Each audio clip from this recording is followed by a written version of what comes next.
Hey everybody, what's up, what's up? It's Misha. I'm so excited today to talk to you about something that I'm passionate about, inspiring reading in the home with your kids. Stick with me, I have so much to say.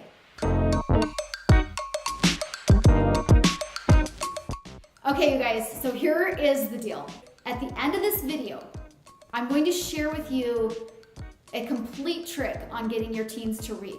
So stick with me to the end. Another thing to know before we get started is I am compiling like an entire list for you guys about the different categories of books for kids that I'm going to talk to you about. So that will be in the comments below and on my website and so forth. So stick with me and I'll explain all of this stuff. You guys, I'm excited. Let's jump in.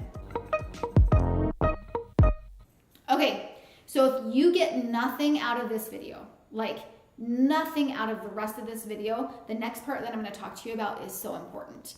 So when my kids were young, I heard this quote, that if you will read to your kids for 15 minutes a day, 1 to 2 grade levels above their current reading level, that will do more for them than an Ivy League prep school. You guys, just let that sink in for a second. What did she just say? Because, that is such valuable information. 15 minutes of your day, you guys, we're talking like a tiny amount of time, tiny bit of time. Like, is it really any skin off of your back to read to your kids? Like, I know life gets busy so I need that talk too. We're not perfect at this at my house, but having that quote embedded in my mind, like, I don't know, that quote like helps keep me motivated and inspired to like keep going forward and to continue to like come back to it. We fall off the train, we're not reading or whatever, we get back on the train. Here's the deal. I know the quote says something about an Ivy League prep school. Know this, in my mind, I am not doing this so that my kids can go to an Ivy League school. That's not my purpose, that's not my reason. My purpose and reason is deeper than that. My purpose and reason is when I went to college, there is no way that I was like prepared. And I know that had I like reading been a part of my life, a regular part of my life, that college would have been a lot easier for me. So, in fact, you guys, literally there was a point in college when, I don't know, I don't want to call it a breakdown, but I had a moment when I was just seriously overwhelmed. I don't even want to admit to you some of the things I was learning in history that I didn't know about. I just didn't know the extent. I was a slow reader. A lot of the assignments that I was given, like, it just took me so much time to try to accomplish my stuff. And I know that time would have been like cut in half if I was a proficient reader and if I just had more skills going into my adult life.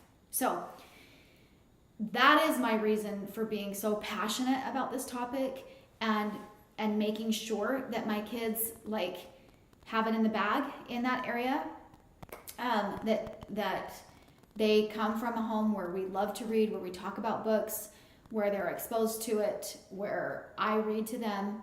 And again, please don't beat yourself up. I'm not perfect at it.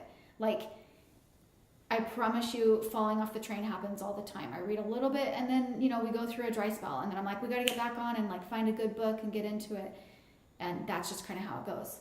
Just to clarify the quote, the 15 minutes of you reading to them is different than the reading that they're asked to do from school. So just so that that's really clear, because obviously what they're asked to do at school is on their grade level, and that silent reading does a lot for them too. This is that separate reading, that 15 minutes of 1 to 2 grade levels above where they're at, and then allowing that to feed them. A couple of notes and things to be said about that 15 minutes. Like, you'll get that 15 minutes back like every day with letting go of like the frustration of maybe how hard spelling or grammar or writing or whatever the topic that comes up for them. Like, it will make smooth sailing for other categories. So if you're willing to invest a little bit of time, like over time, then it will pay off huge dividends. So just kind of a plug for that. You guys, next I'm going to kind of go through like the different stages of reading and just what I've done. It doesn't mean that what I've done is the right thing, but I'm just going to share with you what I have done. I did a video on how to teach your kids to read. So from the very get-go, and I'll tag that right here. So that's kind of like the how-to and like what to expose them to. I think it's important to get your kids reading or on a really good foot, like at home, before you send them to school. I feel like that's something that benefits them. I think it makes them a leader. I think it's great for them. I don't think it's great at the expense of, fighting or tooth and nail kind of like situations. But if you can create it and it's an environment that you can and there's more in the video that I'll show you how to walk through that, but on how to just make it easy and something that just feels normal. And this is just what we do. So if you create that at home, then it helps them even as they're starting off in school. Oh, when my kids were young, I went to the library often, and literally, you guys, I kind of looked like that crazy lady walking out of the library. We'd walk out with a stack of picture books this big, and my kids loved it. And I had no problem taking home a huge stack of books and then, just putting it on my calendar to renew the books, and keeping the books for 4 to 6 weeks. That was something that we just did. Then we kept that stack of books by the edge of the bed, and there was some they wanted to repeat over and over. And then there came a time when we were done with all of these books and they kind of wanted to move on to others, and we take those back to the library and we get another stack of books. Reading to them at nap time and bedtime not only is good for their brain, but those are some of my most cherished memories with my kids. Snuggling up in my bed or their bed or in a chair in their room, wherever. It's always been transitional and moved, but those memories are super dear to my heart. I cherish them, and I love the other things that it's instituted. So not just the bonding, that closeness that it brings, but the conversations that you're able to have about what's going on in the book and those types of things. Those are cherished memories for me. So if that's not, if the academic side isn't motivating enough, the bonding and that, it's precious. After the picture book sort of section of life, we move into elementary. And one of the problems that I feel like I confronted with my kids, or I guess it wasn't really with my kids, it was just in my own mind, is that I would see the types of books that they were choosing for their own reading, the silent reading to themselves, and I would feel a little bit frustrated because it was just fantasy, fantasy, fantasy. Over and over, day in, day out, that's what they wanted to read. That's what they were. And I had a problem with that because I was like, what about real life? And I just really had sort of this tug of war. And I read something, and it was actually in this book. I think this is also where the quote came from that I referenced a little bit earlier about the 15 minutes in the Ivy League school. I think it came from this book. If you guys know, leave it in the comments below. But in this book, they kind of talked about that fantasy thing and how sometimes that would be a worry for parents. But to relax. Okay, I get it. It's relax, but I should be a fluent reader, right? Relax. Relax, all y'all who were jumping on my grammar, okay? The grammar train. No, here's the deal. This is what he said. He said, relax about the fantasy idea and that it's not doing anything for your kids, because it does. It helps them, number one, to think outside of the box and to kind of become that inventor of things that aren't possible. We need those kind of brains. So it was encouraging. That was an encouraging thing. But I still wanted my kids to have exposure to some books that were real life. And so I started a program. And this is the program that we kind of do in our house when my kids are in elementary school. We do something called I Choose, You Choose. So they get to choose a book, and they can choose whatever they want as long as it's not trash or whatever, right? They get to choose whatever they want to read. And then the next book that they read is my choice. And I'm still trying to choose books that I think that they will be really into and love. But they're not, typically they're not fantasy. They might be fiction, but fiction about real things, like real events. And I have a list for you guys of some examples of the I choose, you choose, and the things that I give to them. So I feel like I really like that because it also institutes this love for different genres of books and not just fantasy, so that, you know, it kind of phases into the next phase that I'm going to talk to you about. Okay, so the next phase I'm going to talk to you about are teenagers, okay? And I am telling you that the last thing a teenager wants to do is to snuggle up with a book. They have way too much going on in their life. They're busy. If they're involved in like extracurricular activities and sports and their homework and friends, oh my goodness, friends, right? So here is my tip and my trick and my way around it in our house is I bribe them. I mean, I completely bribe my kids to read when they're teenagers, okay? And I do it for 2 reasons, okay? And here's the bribe. The bribe is straight up, I just pay them. I pay them to read the book, and I pay them to have like an in-depth book club worthy conversation with me about the book. Okay, so here's the 2 reasons. The 2 reasons that I do this is because number 1, teens need money. They are going to ask for money from you hand over fist no matter what you do. So I would rather give them ways that they can earn that money. I would rather do creative things around the house. I mean, obviously they needed to get a job and those types of things, but like also creating just other avenues for money, I think is a very important thing for teens. And the number 2 reason why I bribe my kids and why I'm okay with this is because there are books that I want my kids to be exposed to, okay, with events, things that have happened to people, life events, lessons that they can like absorb and learn in their own life from just reading a book. And these are the things that I want my kids to have. But obviously, like when they're in their elementary stages with the I choose, you choose, some of the books that I give to my older are, number 1, they're too hard of a lexile level for a young reader. But most importantly, they're too heavy. They're too heavy of a topic for an elementary school age kid to get on the train with.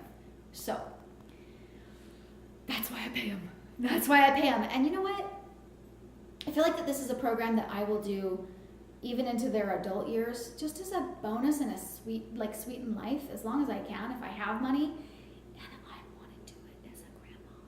Like, how cool is that, right? How cool is it to foster the love of reading for your grandkids? So, tip for all y'all grandmas. I think it's such a cool thing to enlighten them in the ways that you feel like the books that have enlightened you the most. So, anyway, that's just a little tip. Now I'm going to tell you how I do it, okay? Because there is a little bit of method to the madness, okay? Because there's tons of books out there. And they don't just get paid to read any old book. They get paid to read the books that are on my list, the books that I think are important for them to be exposed to, okay? And I have different tiers for these books. Tier 1, Tier 2, Tier 3. And again, going back, I pay them to read the book, but I pay them double the amount if they have a really good conversation with me about the book. So then we're on to Tier 1, Tier 2, Tier 3. Tier 1 pays, $1 sign. Tier 2 pays $2 sign. Tier 3 pays $3 signs. Okay, so like handsomely paying your kids to read the small amount of books that are in that category because of how important they are to you or how difficult of a read they are, but you still feel like it would be an important read. So Tier 1, Tier 2, Tier 3, that's how I do it. You can come up with your own amount of what, how much money you think your teenager needs, how difficult it is for them to read.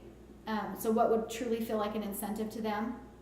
Come up with your own actual dollar amount, but that's how I organize it.